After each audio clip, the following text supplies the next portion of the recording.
The war against Israel and the Jewish people extends far beyond the Middle East.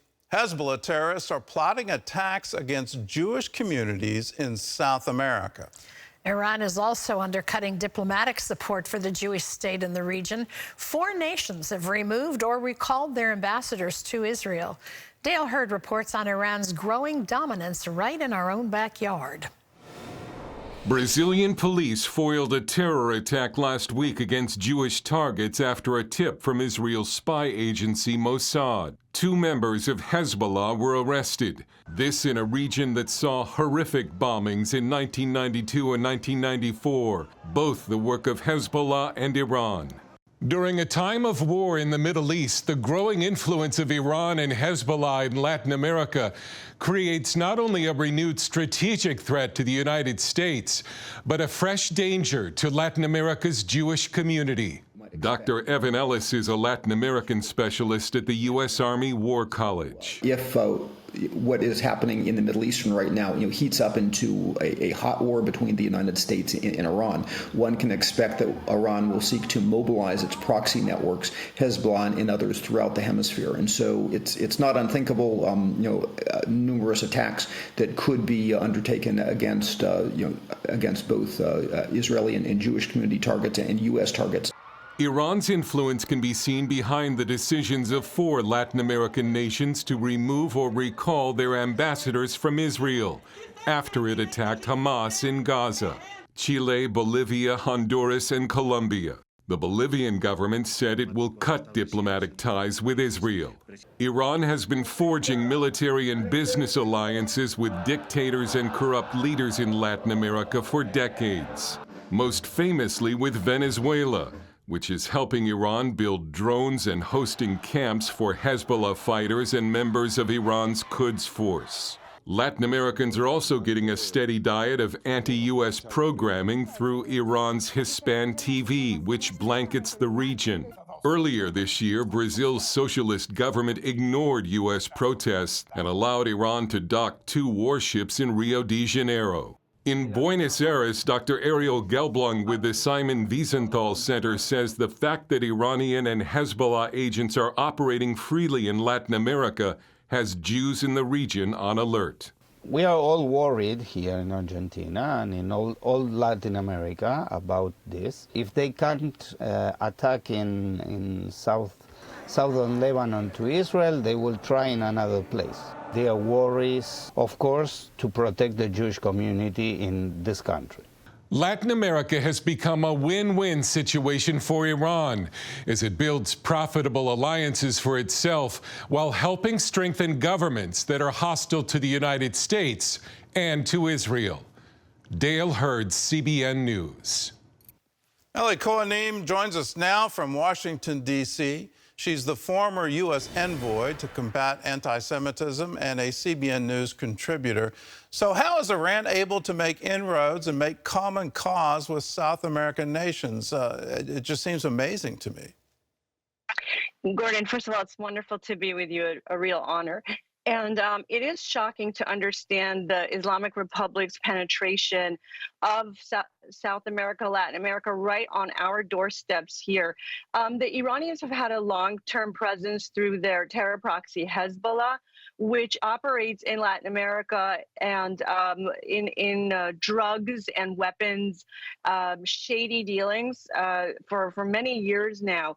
The other thing that the Islamic Republic has done successfully is they've spent billions of dollars on Spanish language media, so radio and television programs that are broadcast into South America. And so all of this combined has had tremendous influence. You also just mentioned the Iranian relationship with Venezuela. So there's been penetration into Venezuela. There's even reports of Iranian boots on the ground in Venezuela.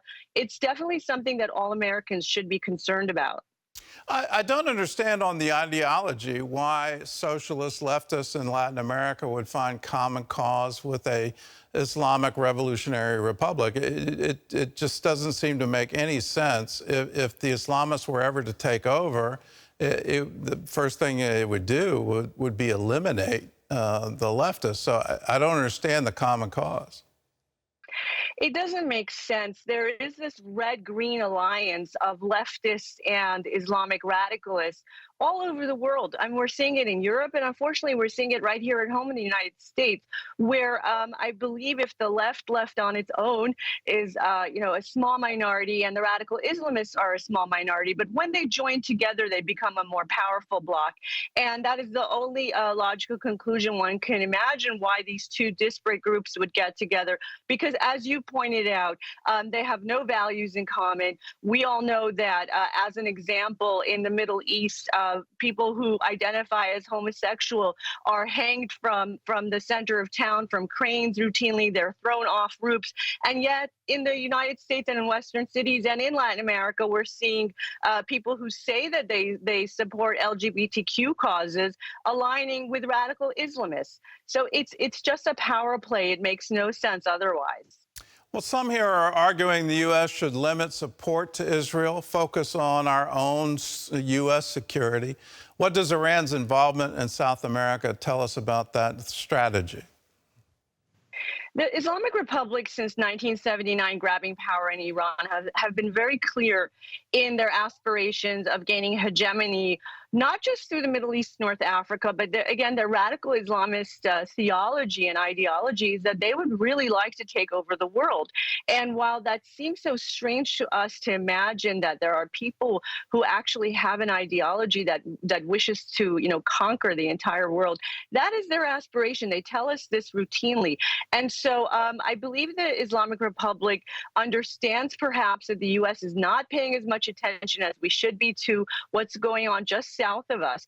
And this is, a weak and vulnerable spot that they found a way to penetrate, again, Latin America, and they've done it successfully now for years. So, it behooves our U.S. policymakers, it behooves Washington to take this Iranian threat seriously, to understand that they're right at our doorstep, and it really behooves our president and the Biden administration to take every step they can to contain Iran, not just in the Middle East, where we're on the verge of a very dangerous situation for all of us, but also in Latin America, right on our own doorstep.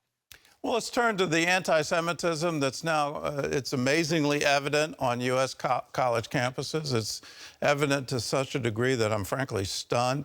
It seems like there's a coordinated strategy between the attacks in October, then the Israeli counter war, and now suddenly there's this propaganda machine that's geared up, that's producing people in marches and banners and all of that. So tell us, where are they getting their funding? Gordon, I also want to just reflect back what you just said, which is that on October 7th, Hamas committed atrocities against the Jewish people in Israel.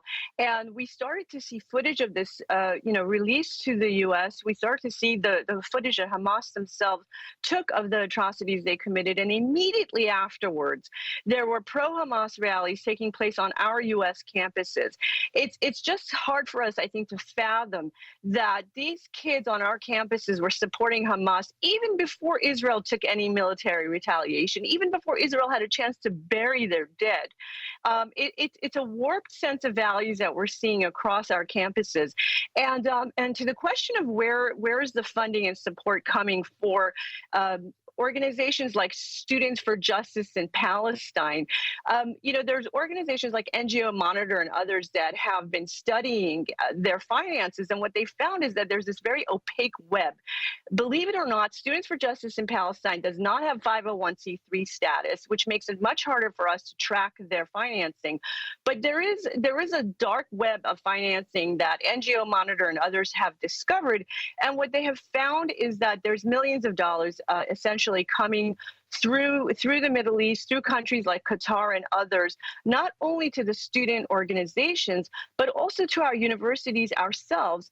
And this week, the journalist Barry Weiss also did an expose on this foreign funding that our universities are illegally not reporting to the U.S. government. So this is a whole other project that our U.S. government needs to take on, forcing the universities to reveal their foreign funding sources so that we can get to the bottom of who's indoctrinating our children. Well, every time I see a Center for Islamic Studies being established at a university, you peel it back, and usually you see like $50 million and up being donated to that university in order to establish it. And for decades, that funding came out of Saudi Arabia. It just seems to be this incredible tangle, whether it's the Muslim Brotherhood or amazing to me, individual donations are going into these groups. So it's more than government. It's more than terror. It seems like the ideology is really taking hold. Do you have any explanation of why? I'm really been wrestling with it. Why in the world would this be erupting worldwide at the same time? Gordon, I do believe this is a coordinated effort.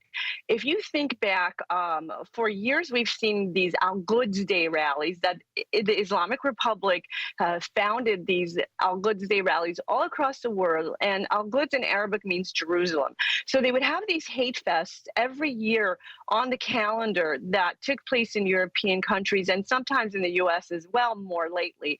And so these have been organized now for years from the Islamic Republic, and I believe that once Hamas committed these atrocities against Israel, they were just set up and ready to go. So it is a coordinated effort, and I want to say on the note of our young people on our college campuses and how they're exhibiting so much hatred towards Israel and the Jews.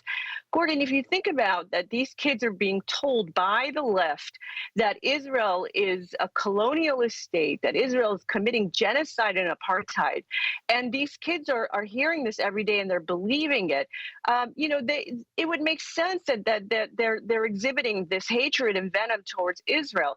So it really is incumbent upon all of us now to be fighting this narrative, these lies and propaganda that are espoused not only by people like Ilhan Omar, Rashida Tlaib in our U.S. Congress, but also again by the university faculty, the lecturers, the administration on these universities.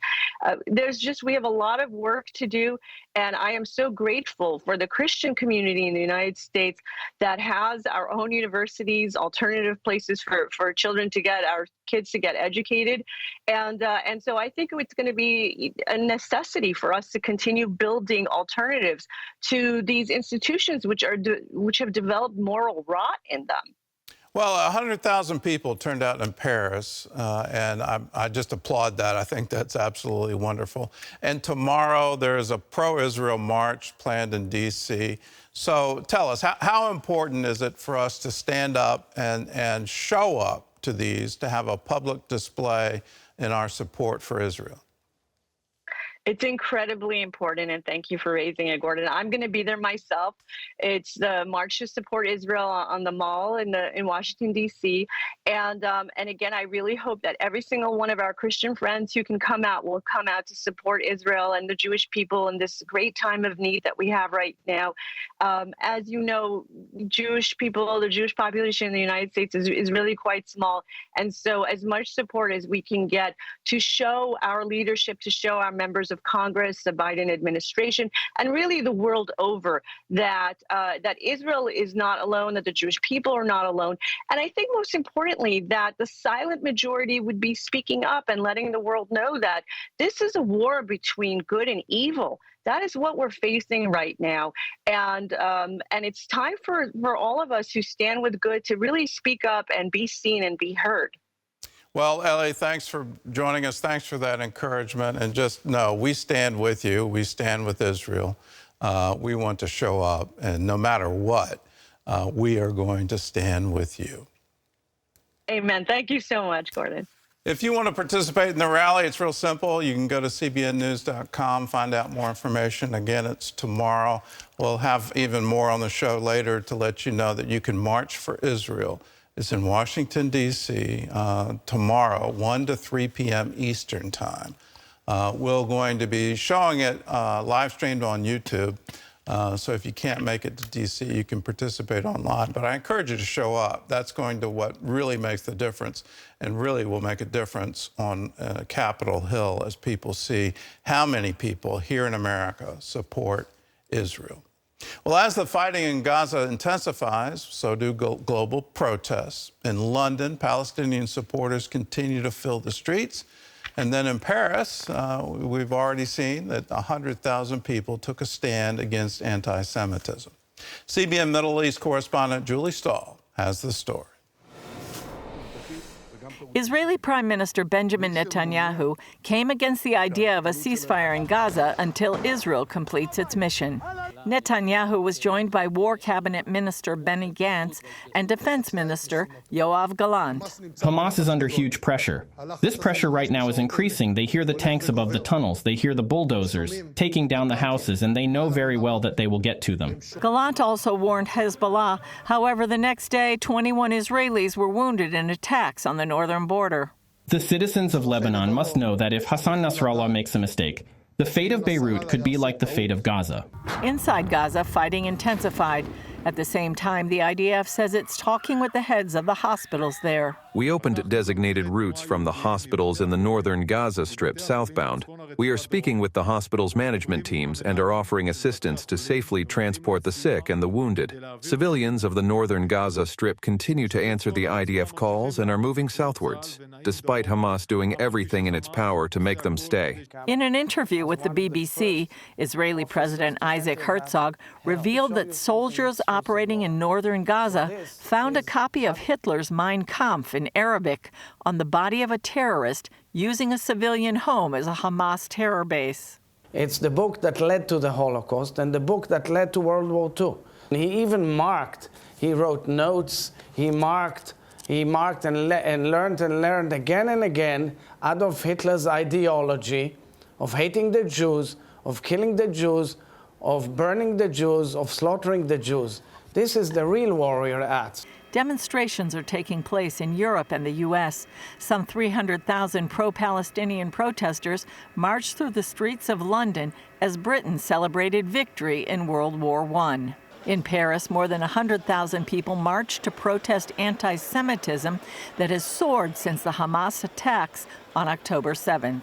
On NBC's Meet the Press, Netanyahu challenged those who are supporting Hamas. Those who protest for Hamas, you're protesting for sheer evil. A huge march for Israel is planned at the National Mall in Washington on Tuesday. William Daroff of the Conference of Presidents of Major American Jewish Organizations told CBN's Faith Nation they expect tens of thousands to turn out in support of Israel, the release of the hostages held in Gaza, and to stand against anti-Semitism. We expect that there will be many, many Jews. There will be many, many of our allies, including in the Christian community, who will be joining us. And the focus of the march is to focus on support for Israel during its fight against the Hamas terrorist army. It is to march to combat anti-Semitism, the amazingly awful rise, the tsunami of anti-Semitic Jew hatred across America. Julie Stahl, CBN News, Jerusalem. If you want to stand for Israel, I encourage you to do it. The rabbis say in every generation, a Haman comes who wants to destroy the Jewish people. Haman is from the book of Esther. He wanted to kill all of the Jews in the empire, and he was thwarted in that effort. And that famous line, for such a time as this. So it is our time, and our time to stand up and say, yes, we stand with Israel. The March for Israel is tomorrow afternoon from 1 to 3 p.m. in Washington, D.C. If you can make it, please be there to show your support. You can also watch live coverage of the march on our CBN YouTube page and the CBN News channel or any of our CBN News platforms. Please get involved. Please stand for Israel today.